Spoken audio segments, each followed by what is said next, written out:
Early in our married life, when Sister Nelson Cuando la hermana Nelson y yo estábamos recién casados y vivíamos en Minneapolis, decidimos disfrutar de una tarde libre con nuestra hijita de 2 años de edad.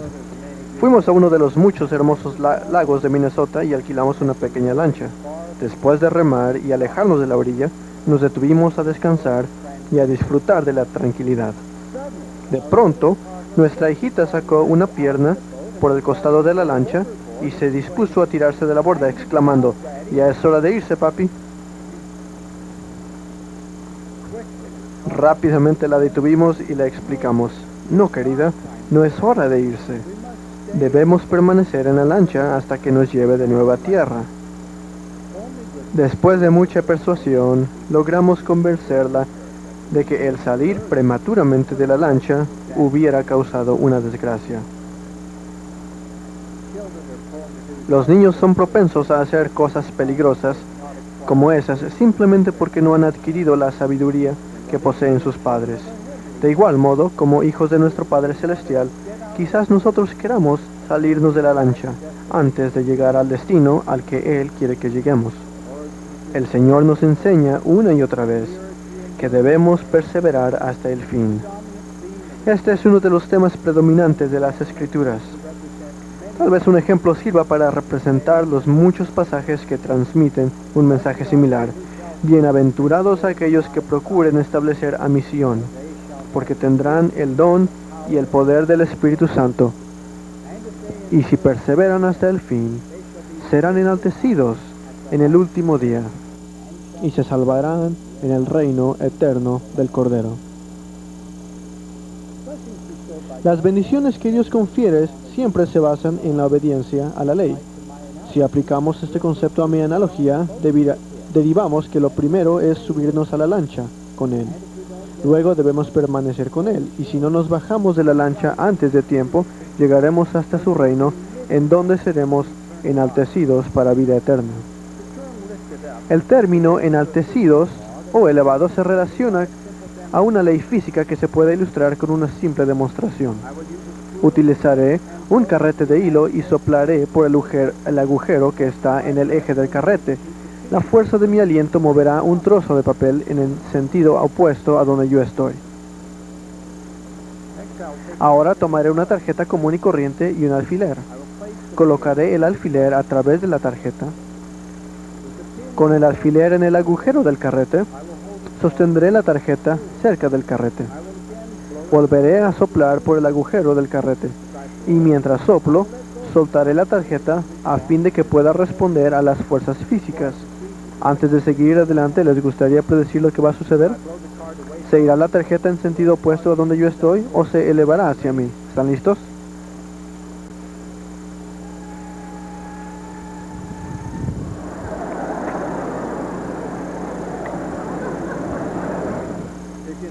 ¿Se fijaron? En tanto yo tuve suficiente aliento, la tarjeta se elevó. Pero cuando ya no pude perseverar, la tarjeta cayó. Cuando me quedé sin aliento, imperó la fuerza contraria de la gravedad.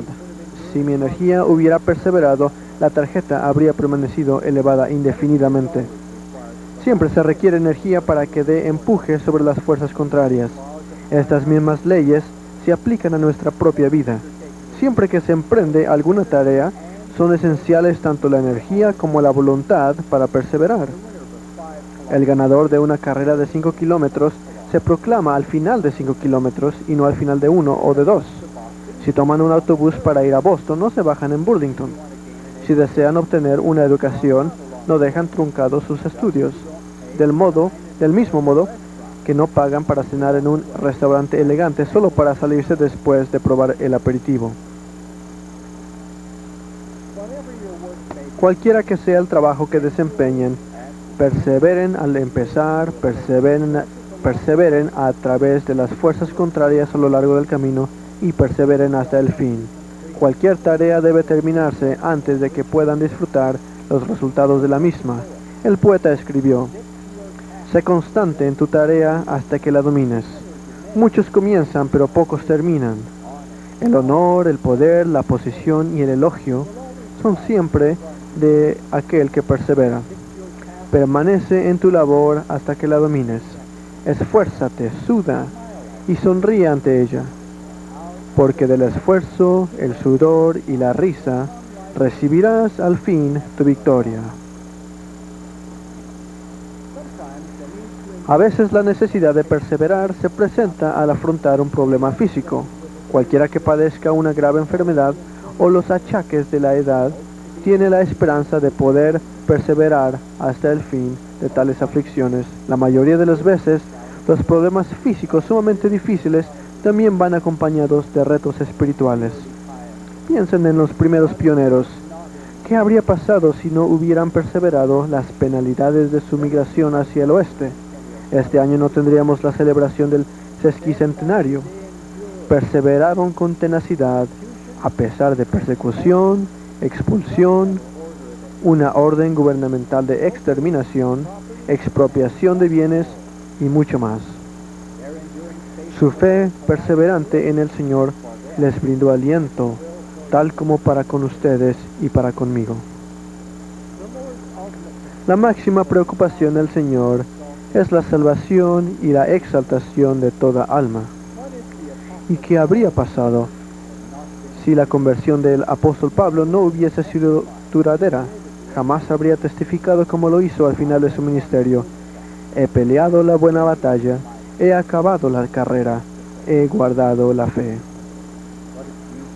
Y si Jesús hubiese dudado en su resolución de hacer la voluntad de su Padre, su expiación no se habría llevado a cabo, los muertos no serían resucitados, las bendiciones de la inmortalidad y de la vida eterna no existirían. Pero Jesús sí perseveró. Durante la hora final, Jesús oró a su Padre diciendo: yo te he glorificado en la tierra, he acabado la obra que me diste que hiciese. Al comienzo de su ministerio terrenal, Jesús se empezó a preocupar por la dedicación de sus seguidores. Él acababa de alimentar a los 5,000, luego les había enseñado las doctrinas del reino, pero algunos habían murmurado: dura es esta palabra, ¿quién la puede oír? Incluso después de haberles dado de comer, muchos carecían de la fe para perseverar con él. Volviéndose a los 12 dijo: ¿queréis acaso iros también vosotros? Le respondió Simón Pedro: Señor, tú tienes palabras de vida eterna, y nosotros hemos creído y conocemos que tú eres el Cristo, el Hijo del Dios viviente. La respuesta de Pedro define la verdadera esencia del compromiso. Cuando sepamos sin duda que Jesús es el Cristo, desearemos permanecer con Él. Cuando nuestra conversión sea verdadera, tendremos el poder para perseverar. Este poder para perseverar es esencial en dos de las relaciones más importantes que concertamos en la vida. Una es el matrimonio, la otra es el ser miembro de la Iglesia del Señor. Estas son también singulares por el hecho de que ambas son relaciones que se basan en un convenio y no en un contrato de negocios. El matrimonio, especialmente el matrimonio en el templo, y los lazos familiares conllevan relaciones por convenio. No pueden tomarse a la ligera. Con el creciente número de divorcios en el mundo hoy en día, es evidente que muchos cónyuges no están perseverando hasta el fin en lo que respecta a sus obligaciones mutuas, y algunos matrimonios por el templo fracasan debido a que al marido se le olvida que el deber del sacerdocio más grande e importante que tiene es el de honrar y sostener a su esposa. Lo mejor que un padre puede hacer por sus hijos es amar a su madre de estos. El presidente Gordon B. Hinckley hizo recientemente una declaración que todo esposo santo de los últimos días debería tener en cuenta. Magnifiquen a su esposa, dijo, ya que al hacerlo magnificarán su sacerdocio. A este gran consejo podríamos agregar el imperecedero consejo de Pablo, que dijo: cada uno de vosotros ame también a su mujer, como a sí mismo, y la mujer respete a su marido. El amor que persevera brinda aliento a través de las pruebas de la vida. Un matrimonio perdurable resulta cuando tanto el esposo como la esposa consideran su unión como uno de los dos cometidos más importantes que jamás llevarán a cabo. El otro cometido de consecuencias eternas es para con el Señor. Lamentablemente, algunos hacen un convenio con Dios, manifestado por la sagrada ordenanza del bautismo, sin tener una profunda determinación de perseverar con él. El bautismo es una ordenanza sumamente importante, pero es únicamente iniciatoria. Los beneficios supremos del ser miembros de la Iglesia únicamente se pueden obtener mediante las ordenanzas exaltadoras del templo. Tales bendiciones nos hacen acreedores de tronos, reinos, principados y dominios en el reino celestial. El Señor puede discernir de inmediato entre aquellos que muestran señales superficiales de actividad y los que están firmemente arraigados en su iglesia. Esto lo enseñó Jesús en la parábola del sembrador. Él observó que no tienen raíz en sí, sino que son de corta duración, porque cuando viene la tribulación o la persecución por causa de la palabra, luego tropiezan. La lealtad al Señor conlleva una obligación de ser leales a aquellos que han sido llamados por el Señor para dirigir su iglesia. Él ha autorizado que los hombres sean ordenados para hablar en su santo nombre. A medida que ellos guían a salvo su embarcación hacia la costa de la salvación, nos sería de provecho permanecer a bordo con ellos. Las aguas al barco no dañarán al Rey de los cielos y de la mar. Sin embargo, algunas personas quieren tirarse de la embarcación antes de llegar a la tierra, y a otros, lamentablemente, los persuaden sus compañeros, quienes insisten que ellos saben más acerca del peligroso trayecto de la vida que lo que saben los profetas del Señor. A menudo surgen problemas que ustedes no han causado. Algunos quizás los haya abandonado alguien en quien confiaban, pero a ustedes nunca los abandonará su Redentor, que dijo: yo, el Señor, estoy obligado cuando hacéis lo que os digo. Si se carece de un firme cometido hacia el Señor, la persona está más propensa a tener un bajo nivel de dedicación hacia su cónyuge. Una débil dedicación a los convenios eternos conduce a pérdidas de consecuencias eternas. Las lamentaciones más tarde están llenas de remordimientos, tal como se expresa en estas líneas. De todas las palabras habladas o escritas, son estas las más tristes. Podría yo haber sido. Nos referimos a la más importante de todas las bendiciones.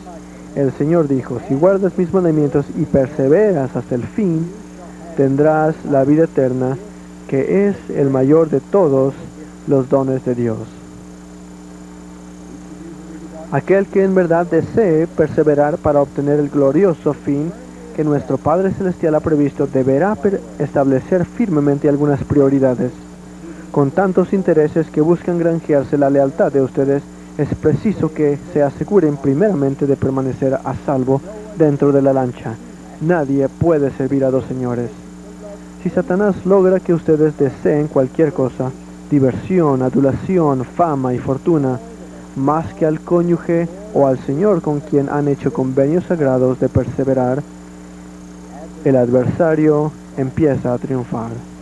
Al afrontar tales tentaciones, descubrirán que la fortaleza proviene de compromisos que se hicieron con bastante antelación. El Señor dijo: proponeos en vuestros corazones a hacer las cosas que os enseñe y os mande. Mediante su profeta Jeremías declaró: daré mi ley en su mente y la escribiré en su corazón. Y yo seré a ellos por Dios, y ellos serán mi pueblo. El poder para perseverar aumenta cuando las prioridades son las correctas. Y cuando esas prioridades se arraiguen en nuestro interior, evitarán que caigamos por la borda. Nos protegerán contra el engaño en el matrimonio, en la iglesia y en la vida. Si en verdad quieren ser como el Señor, más que cualquier cosa o cualquier persona, deben recordar que la mejor forma de manifestar su adoración hacia Jesús es emularle. Y así no permitirán que ningún otro amor se vuelva más importante que el amor que sienten por su cónyuge, su familia y su Creador. No se dejarán gobernar por los valores morales de otra persona, sino por los principios que han sido revelados. La responsabilidad de verdad descansa únicamente sobre ustedes, pero nunca están solos. Testifico que el poder enaltecedor del Señor puede ser de ustedes si vienen a Cristo y son perfeccionados en Él. Ustedes se abstendrán de toda impiedad y amarán a Dios con toda su alma, mente y fuerza. El profeta viviente del Señor ha emitido un firme llamado. Invito a cada uno de ustedes, dijo el presidente Hinckley, que se levante con un canto en el corazón y avance, viviendo en el Evangelio, amando al Señor y edificando su reino. Juntos nos mantendremos firmes y guardaremos la fe. Ruego que cada uno de nosotros persevere y sea enaltecido en el último día. En el nombre de Jesucristo. Amén.